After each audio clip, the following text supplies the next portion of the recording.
Welcome to science की तालीम with Sohail sir. यहाँ हम साइंस को बनाते हैं सिंपल, इंटरेस्टिंग और रियल लाइफ से कनेक्टेड। फिर शुरू करते हैं आज की इस वीडियो को। इस वीडियो में हम देखेंगे कि उर्दू लैंग्वेज के पेपर आपको किस तरीके से हल करना है और कैसे आपको पैराग्राफ में से आंसर लेना है, कितने मार्क्स का ग्रामर आता है और किस तरीके से आप उर्दू की पेडागोजी को हल करेंगे। और मैं आपको कुछ ऐसे ट्रिक्स बताऊंगा जिसके ज़रिए आप उर्दू का जो है तो पेपर हल करना आपके लिए एकदम आसान हो जाएगा और किस तरीके से जो है तो आप इसके आंसर इसमें से निकालेंगे क्वेश्चन पेपर में से। तो चलिए हम समझते हैं इस पेपर को। सबसे पहले उर्दू के पेपर में एक पैराग्राफ और एक पोयम होती है और उनमें से कुछ आपको सवालात के जवाब देना होते हैं और कुछ सवालात जो है तो पेडागोजी के होते हैं। तो मैं आपको इस वीडियो में दोनों भी चीज़ें को सॉल्व करना बताऊंगा। सबसे पहले हम पैराग्राफ को किस तरीके से आपको हल करना है वो मैं आपको बताऊंगा। जिस तरीके से अब यहाँ पे एक पैराग्राफ आपको नजर आ रहा होगा कि आपको पैराग्राफ दिया गया है और इसके यहाँ पे कुछ क्वेश्चन है। रही बात ग्रामर की, तो ग्रामर जो है तो 2 या 3 मार्क्स के लिए आता है, जिसके अंदर वाहिद, जमा या फिर मुतजाद अल्फाज इस तरीके से आते हैं। तो ग्रामर को आपको स्पेशल पढ़ने की ज़रूरत नहीं है, बट आप पैराग्राफ को सॉल्व करना और पोयम को सॉल्व करने की आपकी प्रैक्टिस अगर अच्छी होंगी तो जल्द से जल्द जो है तो आप इस पेपर को हल करके आपका टाइमिंग बचा सकते हैं दूसरे पेपर के लिए, साइंस या फिर जो आपके मैथमेटिक्स के क्वेश्चन है वो हल करने के लिए।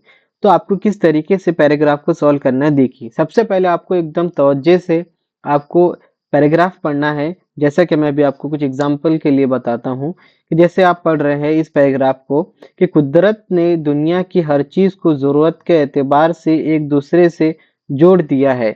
जैसा कि आप यहाँ पे देख रहे हैं कि जोड़ दिया है, एक जो है तो यहाँ पे लफ्ज जो है तो मुकम्मल एक जुमला जो है तो मुकम्मल हो रहा है, या फिर आपको ऐसा लगे कई तारीफ बयान हो रही है या कोई एक मेन हाईलाइट जो है तो यहाँ पे जुमला कहा जा रहा है, बस आपको वहां पे हाईलाइट करते जाना है। आगे देखेंगे, यहाँ की हर चीज दूसरी चीज को किसी ना किसी तौर से मुतासिर करती है। जैसा कि अब यहाँ पे जो है तो एक चीज बता जा रहा है कि कोई किसी पे किस तरीके से डिपेंड है, तो आपको सिर्फ वहां पे हाईलाइट करते जाना है। इसी आपसी ताल्लुक को समझने और समझाने का नाम माहौलियाती साइंस है। देखिए यहाँ पे एक डेफिनेशन बन गई माहौलियाती साइंस की, बस आपको ऐसे इस तरीके से अंडरलाइन करते जाना है।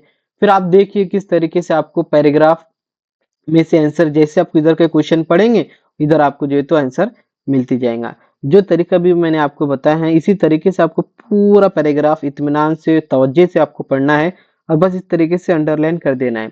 देखिए हम यहाँ पे क्वेश्चन को सॉल्व करेंगे। जैसा कि यहाँ पे आपको दिख रहा है 91 से लेके 120 तक जो पेपर फर्स्ट जो बच्चों का उर्दू होगा उनको क्वेश्चन हल करना है। अगर कोई बच्चे ने पेपर फर्स्ट उसकी इंग्लिश लिया और पेपर 2 उर्दू लिया तो उस बच्चे के लिए दूसरे जो क्वेश्चन है वो आप उसको सॉल्व करना है 121 से लेके आगे के क्वेश्चन। लेकिन जिसकी लैंग्वेज फर्स्ट है उर्दू मीडियम, लैंग्वेज फर्स्ट ही लेना चाहिए, उसको 91 से सॉल्व करना है। देखेंगे हम क्वेश्चन को पढ़े उसको सॉल्व करेंगे। कागज के कारखाने खुले तो जंगलात की लकड़ी का क्या हुआ। तो हमारे पास में 4 ऑप्शन है, बट आपको ऑप्शन के साथ में पैराग्राफ में से भी उसको मैच करके लिखना है और जो पैराग्राफ में है वही इसका जो है तो आंसर होगा।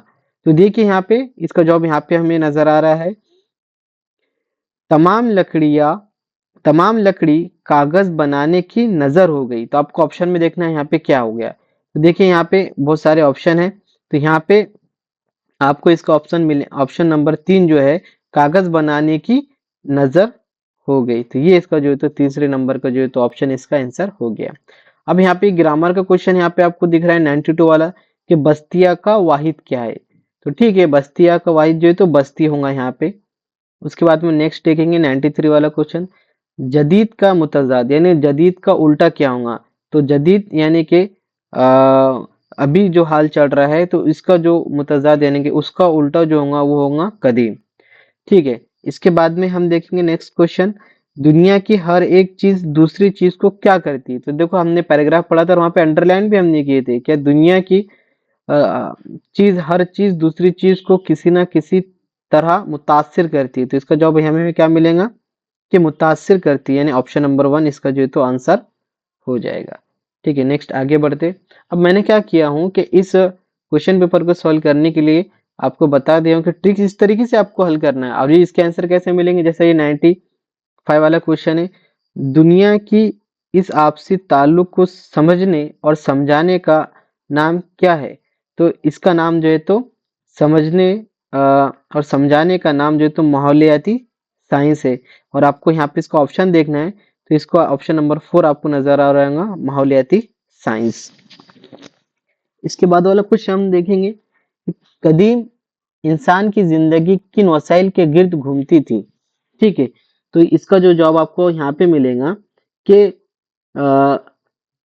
कुदरती वसाइल के गिर्द घूमती थी। तो इसको आपको ऑप्शन नंबर 3 वाला मिल जाएगा कि कुदरती वसाइल के गिर्द जो है तो इनकी जिंदगी घूमती थी। अभी देखो मैंने पूरा पैराग्राफ नहीं पढ़ा कि वीडियो जो है तो उसकी वजह से लंबी हो जाएंगी, बट आपको मैं बता दे रहा इस तरीके से आंसर आपको मैच करते हुए लिखना है। 97 वाला देखेंगे कि कदीम इंसान जंगलात से क्या क्या हासिल करता था। तो देखिए यहाँ पे इसका ऑप्शन मुझे यहाँ पे नजर आ रहा है, इसका जवाब वो लकड़ी, चारा और गिजा हासिल करता था। अब ये आपको पैराग्राफ में दिख गया, तो यहाँ पे देखना है कौन सा ऑप्शन है, लकड़ी, चारा और गिजा। देखो यहाँ पे ऑप्शन किस तरीके से दिया गया है, गोंद, लकड़ी और गिजा। हालांकि ये जवाब है सही भी हो सकता है, गोंद भी जो तो लोग हासिल करते होंगे, बट यहाँ पे जो पैराग्राफ में दिया गया है वही एग्जैक्ट आपको आंसर देना है। और वो एग्जैक्ट आंसर आपको ये नजर आ रहा होगा कि लकड़ी, चारा और गिजा, यानी कि ऑप्शन नंबर 4। आपको जो पैराग्राफ में है एज इट इज वही जो है तो उसका आंसर होगा, यही समझ के जो है तो आपको आंसर उसका लगाना है। इसके बाद का क्वेश्चन देखेंगे, कदीम इंसान पानी के जखीरों के पास बस्तियां क्यों कायम करता था। तो इसका ऑप्शन आपको यहाँ पे मिलेगा कि देखिए यहाँ पे कि बस्तियां कायम करता था ताकि कुदरती पानी उसे हासिल होता रहे। तो हमारा जो ऑप्शन है वो क्या है, ताकि उसे कुदरती पानी हासिल होता रहे। तो देखो यहाँ पे ऑप्शन नंबर 1, उसको कुदरती पानी हासिल होता रहे, ये आपको ऑप्शन नंबर 1 जो थे इसका राइट आंसर हो गया। जब पैदावार में इजाफा हुआ तो किसकी मांग बढ़ गई। तो देखो यहाँ पे देखेंगे हम, यहाँ से भी पढ़ा, मशीनों की मदद से पैदावार में जबरदस्त इजाफा हुआ, लेकिन इस इजाफे ने खाम माल की मांग और मांग और भी बढ़ा दी। तो इसका आंसर क्या हो जाएगा आपका ऑप्शन नंबर 4, खाम माल। ठीक है, आगे बढ़ेंगे। अब इस तरीके से जो है तो ये पैराग्राफ के जो है तो आंसर हमने दे दिए। इसी तरीके से एक जो है तो पोएम भी आएंगी, उस पोएम के ऊपर से भी जो है तो आपको आंसर देना है। अब ग्रामर जो है तो लास्ट पैराग्राफ में देखिए 2 ग्रामर के क्वेश्चन आए, इसी तरीके से यहाँ पे 1 ग्रामर का क्वेश्चन आया कि नजर की जमा क्या है। तो नजर की जमा है नजरों। इसी तरीके से नेक्स्ट क्वेश्चन हम देखेंगे, पोएम बहुत इजी है, इजी रहती है, शॉर्ट रहती है, बस आपको एग्जैक्ट आंसर देना है। मैं यहाँ पे पोएम नहीं पढ़ूंगा ताकि हमारा टाइम बचे और वीडियो शॉर्ट बने। सिर्फ आपको ट्रिक्स बता रहा हूँ मैं किस तरीके से आपको हाईलाइट भी करना है और उसका आंसर आपको लेना है। देती है लुफ्त क्या क्या ये खाली जगह के नजारे। तो क्या है ये, इसका जवाब आपको यहाँ मिलेगा कि देती है लुफ्त क्या क्या ये सुबह के नजारे। तो हमारा जवाब क्या हो जाएगा, सुबह, यहाँ पे जो तो हमारा जवाब हो जाएगा। नेक्स्ट आगे बढ़ेंगे, पत्ते खुश होकर क्या कर रहे हैं। तो क्या कर रहे हैं, तो यहाँ पे हम इसका आंसर मिलेगा कि पत्तों का शाद होना यानी कि खुश होना और तालियां बजाना। तो हमारा आंसर क्या होंगे, तालियां बजा रहे हैं। उसके बाद में हर सिमत क्या नजर आ रहा है। तो देखिए हर सिमत जो है तो देखो, हर दिल में एक खुशी है, हर सिमत रोशनी है। तो क्या है, हर सिम क्या नजर आ रहा है, तो हर सिमत जो है तो रोशनी नजर आ रही है, ये उसका आंसर यहाँ पे होने वाला है। दरिया को जोश आने के साथ साथ साथ कौन गुनगुना रहा है। तो देखो यहाँ पे दरिया को जोश आया, साहिल भी गुनगुनाया। तो यहाँ पे आपका जवाब क्या हो जाएगा, साहिल, ऑप्शन नंबर 4 इसका जो है तो यहाँ पे जवाब हो जाएगा। फितरत बहार के साथ किस पर निखार है। देखो यहाँ पे इसका जवाब देखेंगे, फितरत बहार पर है, दुनिया निखार पर है। तो यहाँ पे क्या है इसका ऑप्शन, दुनिया। तो यहाँ पे हम देखेंगे इसका आंसर ऑप्शन नंबर 3 हो जाएगा, दुनिया। आगे बढ़ेंगे, इस तरीके से जो है तो ये 2 पैराग्राफ और एक पोएम को हमने सॉल्व कर दिया है। इसी तरीके से हम इसके पेडागोजी के क्वेश्चन भी देखने वाले हैं। तो देखिए शुरू करते हैं अब हम आगे की वीडियो को, और पैराग्राफ के बाद में हम आप पेडागोजी सॉल्व करेंगे। देखिए यहाँ पे आपको इस तरीके से हिदायत दी जाएंगी कि नीचे दिए हुए सवालों को पढ़े और दिए गए मुतबादलों में से किसी एक मुनासिब तरीन मुतबादिल का इंतखाब कीजिए। और अब यहाँ पे हम क्वेश्चन नंबर 106 देख रहे हैं कि ज़बान का उस्ताद एक जमात के तुलबा को पढ़ाने के बाद अपनी डायरी में लिखता है कि ज़बान का खेल तुलबा को बहुत दिलचस्प लगा और उन्होंने इसमें पूरी सरगर्मियां से हिस्सा लिया, लेकिन ग्रुप 3 के मतलूबा नताइज के हुसूल में ये परेशानी हुई।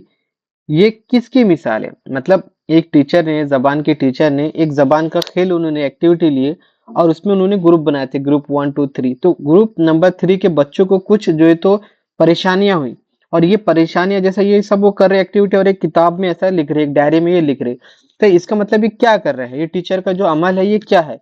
तो इसको हम बोलेंगे एहतसाब या एहतसाब व गौर फिक्र, यानी बच्चों को अंदर रिफ्लेक्टिव थिंकिंग वो चेक कर रहे हैं कि बच्चों ने क्या करे, वहां पे बच्चों से वो चीज को जो है तो अखज कर रहे हैं, तो इसको बोलते हैं हम एहतसाब करना। ठीक है, गौर फिक्र करना बच्चों के अंदर। इसके बाद का क्वेश्चन हम देखेंगे, जबान का मौसर उस्ताद। यहाँ पे पूछ रहे हैं कि जबान का मौसर उस्ताद कौन है, इस तरीके से पूछना चाह रहे हैं। इसको ऑप्शन हम देखेंगे। ऑप्शन नंबर 1 है कि सिर्फ निसाबी किताबों पर मबनी सवालनामे तैयार करना। देखो, जहां पे भी सिर्फ आए यानी लिमिटेड चीज होगी, सिर्फ करना मतलब यहाँ पे क्या बोला कि सिर्फ किताबों में से पढ़ेंगे, नहीं ये नहीं हो सकता, वो मौसर उस्ताद तो नहीं हो सकता। दूसरा नेक्स्ट उसका ऑप्शन देखेंगे, मौजूदा किताब से बाहर कुछ नहीं करेगा। अब किताब से बाहर कुछ भी नहीं करेगा, है ना, कुछ नहीं करेंगे, ये भी जो है तो इसका ऑप्शन नहीं होगा। अभी हम जिस तरीके से पढ़ के ऑप्शन को इलिमिनेट कर रहे हैं, इससे हम राइट आंसर के करीब जा रहे हैं। अब हमारे पास में दो ऑप्शन बचे, दो में से कौन सा राइट ऑप्शन होगा ये अपने को समझना है। तुलबा को निसाबी किताबों में दिए गए तमाम सवालों के जवाब सिखाएगा। हाँ, ये एक अच्छी बात है, लेकिन इसके अलावा बेहतर ऑप्शन हमारे पास में है कि हम देखेंगे कि निसाबी किताबों के साथ साथ निसाब से बाहर की चीजें भी बताएगा। तो ये जो ऑप्शन है आपको ज्यादा अच्छा बेहतर समझ में आ रहा है कि ऐसा टीचर जो निसाबी किताबें भी पढ़ाएंगे, किताबें का भी पढ़ाएंगा, उससे बाहर की चीजों को भी पढ़ाएगा, ये टीचर जो तो एक आइडियल टीचर या एक मौसर उस्ताद हो सकता है। तो ऑप्शन नंबर 4 जो है तो इसका राइट आंसर हो गया है।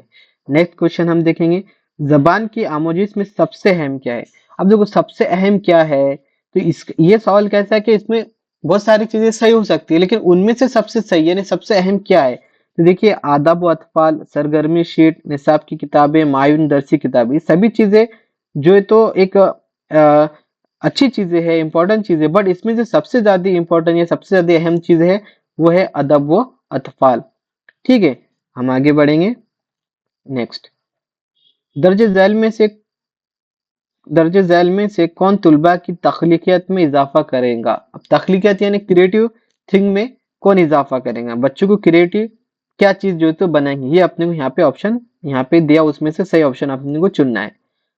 तुलबा अखलाकियात पर मबनी कहानियां लिखने और पढ़ने के लिए कहना, यानी तुलबा को क्या करेंगे आप, अखलाकियात के ऊपर मबनी कहानियां लिखने और पढ़ने के लिए कहेंगे। हाँ, हो सकता, लेकिन इससे बेहतर ऑप्शन हमारे पास में क्या है, तुलबा से आमोजिस में दिलचस्पी पैदा करने के लिए कहना। ठीक है, ये भी एक आंसर हो सकता है इसका, लेकिन हमें राइट आंसर ये नहीं समझ में आ रहा है। इम्तिहान में अच्छे नंबर हासिल करने के लिए तुलबा को कोचिंग देना। देखो, इम्तिहान के अंदर अच्छे मार्क देने के लिए बच्चों को पढ़ाना, ये जो है तो टीचिंग का मकसद नहीं हो सकता, या फिर बच्चों के जो है तो तख्लीकत ये चीज जो पैदा नहीं कर रही। तख्लीकत पैदा करना यानी क्या, आगे देखेंगे हम। अपने तजुर्बात के मुताबिक आजादाना तौर पर लिखने का मौका फराहम करना। जब बच्चा अपने दिल से यानी अपने दिमाग से वो आजादाना तौर पे खुले दिल से अगर कोई चीज को लिख रहा है, पढ़ रहा है, या उसको हम मौके दे रहे हैं कोई भी चीज एक्टिविटी करने का, यानी कि ऐसी चीज अगर हो रही होंगी तो ये क्रिएटिविटी बच्चे के अंदर पैदा करेगा। तो ये हमारा जो है तो राइट आंसर यहाँ पे होता है, ये ऐसी चीज ही जो है तो बच्चों को क्रिएटिव बनाती है। ठीक है, आगे देखेंगे, जबान में जहन की खाका साजी यानी माइंड मैपिंग का मतलब क्या है? तो देखो, माइंड मैपिंग का मतलब क्या है, इसका अपने को राइट आंसर लेना है। तो सबसे पहले आपको करना है, जो ऑप्शन समझ में ना आ रहा है उसको कट करते आपको जाना है। देखो, तुलबा से किसी न, तुलबा से किसी मुहिम का मंसूबा बनाकर जमा करने के लिए कहना। देखेंगे आंसर इससे बेहतर हमको कुछ मिल सकता है क्या? देखो, एक्शन ऑप्शन नंबर 2 देखेंगे हम, तुलबा को गौर फिक्र करने, नए ख्यालात वाज़े करने और उनके माबैन रिश्ते कायम करने की इजाज़त देना। ये बिल्कुल ये आंसर हो सकता है। हम देखेंगे ये आंसर क्यों होगा। बाकी के दूसरा ऑप्शन भी देखते हैं कि दिमाग की तस्वीर बनाना, नहीं, ये ऑप्शन इतना ख़ास नहीं है। कहानी या नज़्म में बयान किए गए इलाके या मुकामात की तस्वीर बनाना, नहीं, ये भी इतना ख़ास नहीं। लेकिन ये जो आप आंसर देख रहे हैं, ऑप्शन जो देख रहे हैं, ऑप्शन नंबर 2, इसके अंदर आप देखो गौर फ़िक्र करना, नए ख़यालात के वज़ू करना और माबैन रिश्ते कायम करना। यानी ये चीज़ जो है बच्चों को बहुत सारी चीज़ें बच्चा इसके अंदर सीखेगा। यानी हमारा ऑप्शन नंबर 2 जो है तो यहाँ पे राइट ऑप्शन है। इसी चीज़ों से बच्चे की माइंड मैपिंग होती है, वो चीज़ जो है तो यहाँ पे ऑप्शन नंबर 2 हमको नज़र आ रहा है। नेक्स्ट क्वेश्चन देखेंगे, लिखने की महारत को फ़रोग़ देने के लिए सबसे अहम क्या है? देखो सभी चीज़ें अहम होंगी लेकिन सबसे अहम क्या है, ये हमने को यहाँ पे देखना है। तो सबसे पहले हम ऑप्शन देखेंगे। ऑप्शन नंबर 1, मौजूज़ा और इशारों और हिदायत पर अमल करते हुए लिखना। यानी बच्चों को आप मतलब आप पढ़ रहे और बच्चा आपके बात को जो है तो सुनते हुए लिख रहा है, आपको इशारे करे उस बात को बच्चा समझ के लिख रहा है, ये चीज़ इसके अंदर होगी। ऑप्शन नंबर 2 है तहरीर में अपनी राय, ख़यालात, तजुर्बात को बयान करना। देखो राय, ख़यालात, तजुर्बात ये क्रिएटिव थिंक की तरफ बच्चों को जाता है। इससे बच्चा ज़्यादा सीख सकता है, ज़्यादा चीज़ों से बच्चा जो है तो कनेक्ट होता है। तो ये इसका आंसर है। बट हम आगे के 2 ऑप्शन भी देखेंगे। खुश खत लिखना, देखो खुश खत लिखना एक राइटिंग लिखने की महारत का एक हिस्सा हो सकता है लेकिन सबसे अहम हिस्सा वो नहीं है। दुरुस्त इमला लिखना ये भी हिस्सा है लेकिन सबसे अहम ये नहीं। तो सबसे अहम क्या है कि बच्चों ने अपने राय को पेश करना, अपने ख्यालात को सबके सामने रखते उसको आना चाहिए, अपने तजुर्बात को जो तो बयान करते हुए आना चाहिए। अगर बच्चा अपने ख्यालात, अपने तजुर्बात को बयान कर रहा है मतलब वो लिखने की महारत के अंदर सबसे अहम चीज कर रहा है। ठीक है, आगे बढ़ेंगे। 12, जिस मुताले में आमुज़गार को मतन पढ़ने से लुत्फ़ अंदोज़ होने और पढ़ने की आम महारत को फ़रोग़ देना शामिल हो, वो होता है। तो देखिए वो तौसी का मुताला होता है। मैं डायरेक्ट आपको यहाँ पे बता रहा हूँ, उसको हम इंग्लिश में कॉम्प्रहेंसिव स्टडी कहते हैं। मतलब जिसके अंदर हर पॉइंट का मीनिंग समझना, लॉजिक देखना, है ना? रीज़न फाइंड करना, कंपेयर करना, एविडेंस के साथ स्टडी करना, ये पॉइंट सब चीज़ें अगर जिसको बोलेंगे उसको हम कॉम्प्रहेंसिव स्टडी कहते हैं और उर्दू में इसको तौसी का मुताला कहते हैं। नेक्स्ट क्वेश्चन देखेंगे, शायर की तजरीद में सबसे ज्यादा अहम क्या है? अब शायर है, कोई शायरी कर रहा मतलब, तो उसके अंदर सबसे अहम चीज क्या है? देखिए, नज़म में समाजी मसाइले मुनक्कस नहीं करना। देखो ये तो बिल्कुल गलत बात होगी। नहीं, शायर जो है तो कोई नज़म पढ़ रहा और वो जो तो समाज के मसले उसके अंदर रख ही नहीं रहा, तो ये क्या काम की बात हुई? नहीं, शायर तो अपने नज़्म में मौजूदा दौर के अंदर जो चीज़ें हो रही है या उसके ख़यालात में जो चीज़ें समाज के अंदर गलत हो रही है उसको पेश करता है, उसको बताता है। नेक्स्ट देखेंगे, नज़म में कोई जज्बाती पहलू नहीं मुनक्कस करता। ये क्या बात हुई? देखो जज्बात जो तो लोग शायर से शेर से जो है तो जज्बात को लोग ज़ाहिर करते हैं। जिससे कोई भी शेर के अंदर होता है ना कि अपने जज्बात को पेश करते हैं लोग। मोहब्बत एक जज्बात है, वो शायरी के अंदर लोग पेश करते हैं। या कोई भी नज़्म में मखसूस मायने होते हैं। हाँ, ये बात है, मखसूस मायने जो है तो उसके अंदर होते हैं। नज़्म में एक से ज़ायद मायने होते हैं। देखो मखसूस यानी फिक्स मायने होते हैं, नहीं, नज़्म के अंदर जो है तो एक से ज़्यादा मायने हो सकते हैं। तो ये हमारा जो ऑप्शन नंबर 4 है ये सही आंसर होगा। नज़्म में एक से ज़्यादा मायने जो है तो होते हैं। तो ऑप्शन नंबर 4 हमारा राइट यहाँ पे आंसर हो जाएगा। क्वेश्चन नंबर 114 देखेंगे, रिपोर्ट तहरीर करने यानी रिपोर्ट राइटिंग के बारे में पढ़ाते हुए एक उस्ताद अ, तुलबा में अखबार में शाये हुई रिपोर्ट के कुछ तराशे तकसीम करता है। वो तुलबा से उन रिपोर्टों को पढ़ने और अपने मुशाहिदात लिखने के लिए कहता है। क्लास में तकसीम करदा अखबार के तराशे क्या है? मतलब एक टीचर है, वो क्या कर रहा है कि एक अखबार के में यानी न्यूज़पेपर में जो है तो कुछ छपा हुआ है, वो बच्चों को जो है तो वो दे रहा, मतलब मुशाहिदात करने के लिए बच्चों को दे रहा। वो चीज़ें क्या है? तो वो तदरीस में मवाद है, हो सकता तदरीसी तरीके और हिकमत अमली। हाँ, तदरीसी तरीके के लिए माविन मददगार सामान। जी हाँ, आमोजिश के लिए मददगार सामान। तो ये जो है इस तरीके का जो काम है, ये आंसर जो होगा आपको तदरीसी तरीका और हिकमत अमली जो इसके आंसर हो सकता है। नेक्स्ट, हिंदुस्तानी में जबान के कितने खानदान है? तो इसका जो तो आंसर की के हिसाब से इसका जवाब है 4। 4 खानदान जो है तो जबान के है हिंदुस्तान के अंदर। जबान की तदरीस के किस तरीके ने जबान के क्लासरूम में मादरी जबान को खत्म कर दिया है? देखो, अभी अपने को देखना है कि जो मादरी जबान है, जैसा कि हमारी मादरी जबान उर्दू है ना, तो इसको जो है तो कौन से ऐसे तरीके ने खत्म कर दिया है? तो वो तरीका है राष्ट्र तरीका, जिसको हम डायरेक्ट मेथड कहते हैं। जैसा कि आपने अभी देखो इंग्लिश मीडियम के स्कूलों के अंदर बच्चा अगर अपनी मादरी जबान में हिंदी उर्दू में अगर बात करता है तो उसको फाइन रहता है। उसको कंपलसरी जो होता है एक ही इंग्लिश बोलना है, वो इंग्लिश इंग्लिश बोलना उसको होता है वहां पे। तो इस तरीके से जो है तो बच्चा अपनी मादरी जबान को जो है तो पीछे करते जा रहा है या फिर खत्म कर दे रहा है। तो इसका ऑप्शन नंबर 3 राइट आंसर होगा। नेक्स्ट, छठी जमात का उस्ताद जबान का पर्चा जांचने के बाद इस नतीजे पर पहुंचता है कि तुलबा की कारकर्दगी अच्छी नहीं है, फिर वो दोबारा सवालनामा तैयार करता है और टेस्ट लेता है। इस तरीके की जांच को क्या कहते हैं? देखिए, इस तरीके की जांच को हम क्या कहेंगे? बच्चा एक टेस्ट ले रहा है, उसमें देखा कि बच्चों ने कुछ सवालों को गलत किया, वापस से उनके ऊपर जो तो चेक कर रहा है, मतलब इसको हम उर्दू में बोलेंगे तशखीसी जांच है। ये उसका जो तो राइट आंसर होगा। नेक्स्ट, सवाल नंबर 118, जबान की आमोजिश के ये दकू की तनाजुर का जोर होता है। ये यहाँ पे हम थोड़ा प्रिंटिंग मिस्टेक होगी, थोड़ा मैंने इसके ऊपर गौर फिक्र किया और इसका रियल मीनिंग जो है तो मैंने निकाला। इसको बोलेंगे जौके तनाजुर, है ना। ये उर्दू में इंग्लिश में भी मैंने लिखा आपको।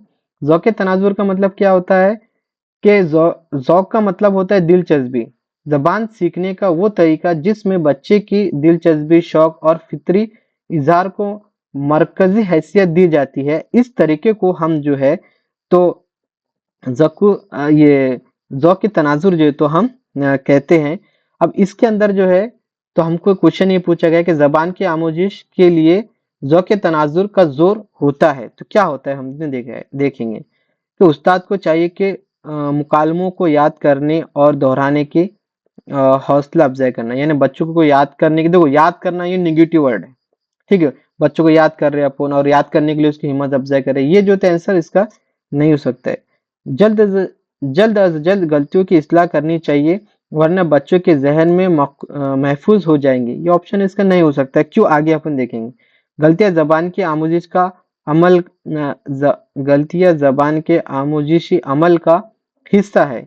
ये इसका जो तो राइट आंसर है।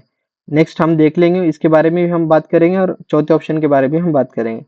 आदत डालने का अमल ज़बान की आमोजिश में माविन होता है। देखो, कोई भी चीज़ की आदत डालना, यानी हम उसको लैंग्वेज सिखा रहे हैं, ऐसे ही नहीं हो सकता। आदत डाल के कुछ चीज़ हम बच्चों को वो नहीं कर सकते हैं पेडागोजी के हिसाब से। तो गलतियाँ जो है तो ज़बान सीखने का एक हिस्सा है।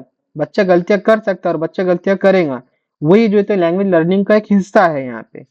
नेक्स्ट क्वेश्चन हम देखेंगे, उस्ताद तुलबा की खराब कारकर्दगी की वजह जानने के लिए एक जांच करता है। ये जांच होती है, तो ये जांच जो है तशखीसी जांच होती है, डायग्नोस्टिक टेस्ट जिसको हम कहते हैं। टीचर जो बच्चों के अंदर वो चीज देख रहा है कि क्या चीज की वजह से बच्चा ये गलती कर रहा है, तो इसको अब हम बोलेंगे डायग्नोस्टिक टेस्ट। नेक्स्ट और लास्ट क्वेश्चन हमारा, जबान की तदरीस के दौरान उस्ताद साइंस और समाजी उलूम से मिसालें देता है, इस तरीके कार को नाम दिया जाएगा। तो यहाँ पे इसके कुछ ऑप्शन है, मैं डायरेक्ट उसको जो है तो उसको आपको क्वेश्चन समझाता हूँ कि कोई जबान का टीचर है, अब वो उर्दू लैंग्वेज सिखा रहा है, लेकिन वो कुछ साइंस की जुमले भी बोल रहा, कुछ हिस्ट्री की जुमले भी बोल रहा है ना। तो यहाँ पे ये जो चीजें जो कर रहा है जबान सिखाने के लिए, तो यहाँ पे देखो मैंने इसके लिए नोट बनाया, जब जबान सिखाने में दूसरी मजामीन, साइंस, समाजी उलूम वगैरह की मिसालें ली जाए तो उसे हम लैंग्वेज अक्रॉस द कैरिकुलम कहा जाता है। उसको एलएसी जो है तो हम कहते हैं, यानी कि दरसियात से परे भी लैंग्वेज सीखने के लिए अगर हम कोई चीजों की मिसाल दे रहे हैं तो वो जो है तो दरसिया, उसको हम एलएसी कहते हैं, लैंग्वेज अक्रॉस द कैरिकुलम। तो ये हमारा जो है तो पेडागोजी के क्वेश्चन भी यहाँ पे हल हो गए हैं। इस तरीके से जो है तो मैंने इस वीडियो में ये बताया कि किस तरीके से मैं मेरा पेपर सॉल्व करता था और किस तरीके से मैंने मेरे पेपर सॉल्व करके अच्छे मार्क्स मैंने लिया।